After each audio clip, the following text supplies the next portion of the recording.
Hello dear friends, once again welcome back to my channel Scientific Phenomenal Facts। आज का मेरा topic है redox reaction. तो redox reaction क्या है वो हम लोग आज सीखेंगे। तो चलिए देखते हैं।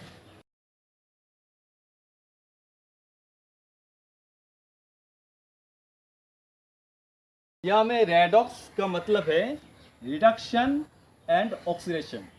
The reaction in which oxidation and reduction takes place simultaneously is called redox reaction. इसका और एक डेफिनेशन है, और एक नहीं और कई डेफिनेशन है, जैसे the reaction in which addition of oxygen and removal of hydrogen takes place that is called redox reaction. और इसका जो मेन जो डेफिनेशन है जिसके ऊपर में हम लोग हर किस्म का जो रेडॉक्स रिएक्शन को हम लोग आइडेंटिफाई कर सकता है, जो है those reaction in which electrons are transferred from one atom or ion of one element to the atoms or ions of another element।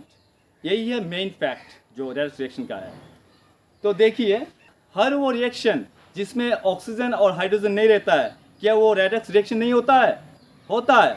अगर वो रिएक्शन में इलेक्ट्रॉन को लॉस किया और इलेक्ट्रॉन में गेन हो चुका है तो वो रेडॉक्स रिएक्शन बनेगा जरूर। तो हम लोग अभी जिंक वो कॉपर सल्फेट सोल्यूशन के साथ जब रिएक्ट करता है तो हम लोग देखेंगे उसका redox reaction. When zinc reacts with copper sulfate, then zinc sulfate forms, copper get displaced। क्यों ये होता है? हमेशा ये हमारा प्रोडक्ट डिस्प्ले का रूप में काम करता है। इस प्रोडक्ट को देख के हमें पता चलता है कि कौन ऑक्सीडाइज्ड हुआ है और कौन रिड्यूस। इधर में देखिए, पहले ये जिंक ये पूरा प्योरली एटॉमिक फॉर्म में था, अभी वो आयनिक बॉन्ड में आ चुका है इलेक्ट्रॉन लूज करने के बाद। जिंक 2 इलेक्ट्रॉन लॉस किया और सल्फेट 2 इलेक्ट्रॉन को ले चुका है। इसमें ऑक्सीडेशन हो चुका है अभी, क्योंकि जिंक लॉस किया है 2 इलेक्ट्रॉन।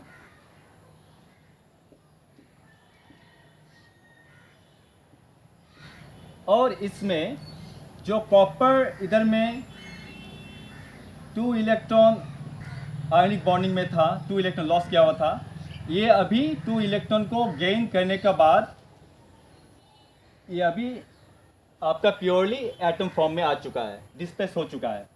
तो इधर में रिडक्शन हो चुका है। तो इधर में देखिए, सल्फेट भी 2 इलेक्ट्रॉन ले चुका है जिंक से, तो ये रिड्यूस फॉर्म में है। और कॉपर भी 2 इलेक्ट्रॉन को ले चुका है, अलग हो चुका है, तो ये भी रिड्यूस हो चुका है, रिडक्शन। तो इसमें एक चीज हमें पता करना है, a process in which the atom or ion loss electrons is considered to be oxidation। और क्या होता है?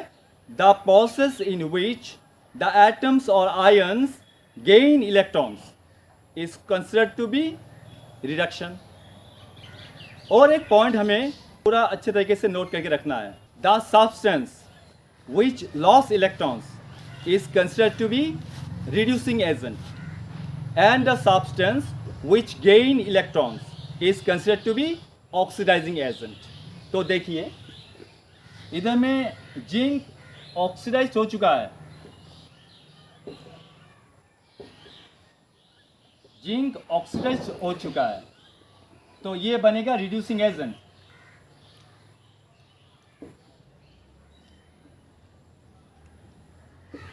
और इधर में कॉपर सल्फेट जो है ये आपका रिड्यूस हो चुका है।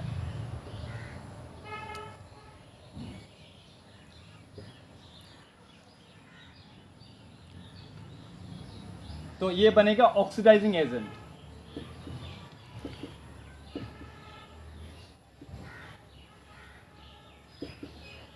क्योंकि इधर में जिंक ऑक्सीडाइज हो चुका है, तो किसका मौजूदगी में जिंक ऑक्सीडाइज हो चुका है? कॉपर सल्फेट का मौजूदगी में।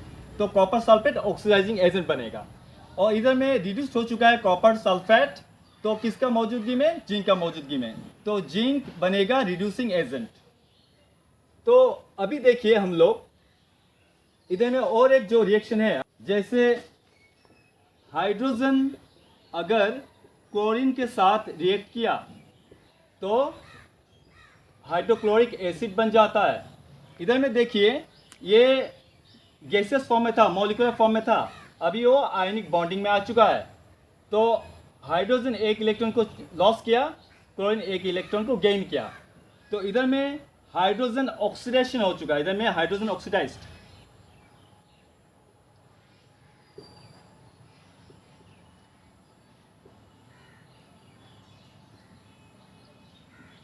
और क्लोरीन रिड्यूस्ड हो चुका है।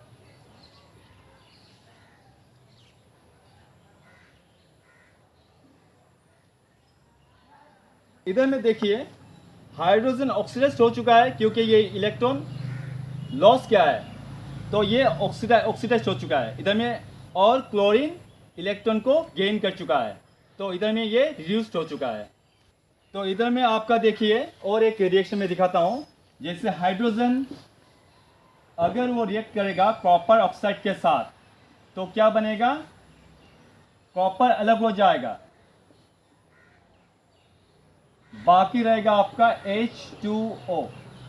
इधर में हाइड्रोजन वो मॉलिक्यूलर फॉर्म से गैसियस फॉर्म से वो आयनिक बॉन्ड में आ चुका है। इधर में हाइड्रोजन इलेक्ट्रॉन लॉस किया है, ऑक्सीजन इलेक्ट्रॉन गेन कर चुका है, और ऊपर से ये कॉपर भी अलग हो चुका है। इधर में देखिए वो अपना आयनिक बॉन्डिंग से एटम में ट्रांसफर हो चुका है, तो इधर में ये रिड्यूस हो चुका है, रिडक्शन हो चुका है, क्योंकि इधर में गेन ऑफ इलेक्ट्रॉन्स हो चुका है।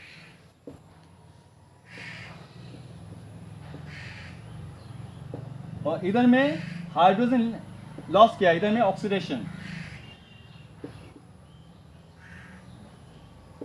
क्योंकि लॉस ऑफ इलेक्ट्रॉन।